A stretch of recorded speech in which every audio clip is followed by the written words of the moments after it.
ভেটারবন গাঁও পঞ্চায়েতে প্রধানমন্ত্রী আবাস যোজনায় অনিয়মের অভিযোগে উত্তেজনা। সুবিধাভোগীদের নামে বরাদ্দ টাকা ভিন্ন অ্যাকাউন্টে যাওয়ার অভিযোগে তোলপাড় রামকৃষ্ণনগর। স্থানীয়দের দাবি, ডজন খানেক দুস্থ পরিবারে বরাদ্দ টাকা নাকি স্থানান্তরিত হয়েছে ভিন্ন অ্যাকাউন্টে। অভিযোগকারী পক্ষ ইতিমধ্যে আদালতের দ্বারস্থ। বিষয়টি প্রকাশ্যে আসতেই শ্রীভূমির রামকৃষ্ণনগর জুড়ে ছড়িয়েছে চাঞ্চল্য।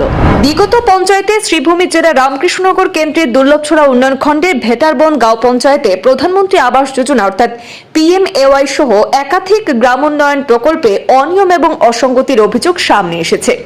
সম্প্রতি সেই পঞ্চায়েতের 10 নম্বর ওয়ার্ডের বাসিন্দা তাজউদ্দিনের নামে বরাদ্দ প্রধানমন্ত্রী আবাস যোজনার সরকারি অর্থ ভুলভাবে স্থানান্তরিত হয়েছে বলে অভিযোগ উঠে আসে। অভিযোগ অনুযায়ী এই বরাদ্দ 1,30,000 টাকা একটি ভিন্ন অ্যাকাউন্টে জমা পড়েছে। বিষয়টি সামনে আসতেই এলাকায় শুরু হয়েছে চাঞ্চল্য। ইতিমধ্যে অভিযোগকারী পক্ষ আদালতের শরণাপন্ন হয়েছেন।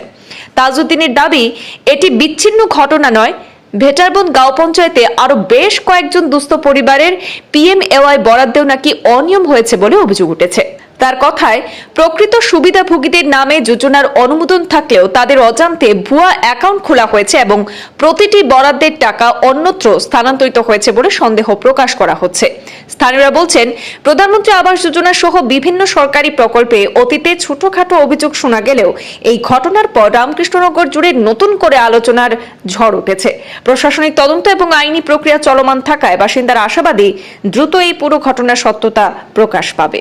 তাজউদ্দিন, আপনার জিপি ভেটারবন ওয়ার্ড নম্বর 10 নম্বর। আচ্ছা, আপনার অভিযোগ কিটা?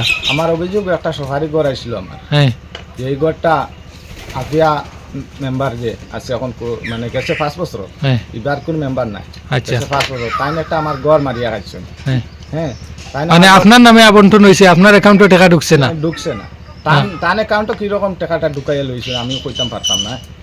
আচ্ছা, পরবর্তীতে আপনি জানছেন ধরাও খাইছেন তাই যে টাকাটা তান অ্যাকাউন্টে লইছেন না কার অ্যাকাউন্টে লইছেন, লইয়া তাই টাকাটা ঢুকছেন। তাই পরে আমরা বুয়া বই করছি যে তাই বুয়া বই করার পরে তাই টাকাটা আমারে দিলাইবা কইছেন।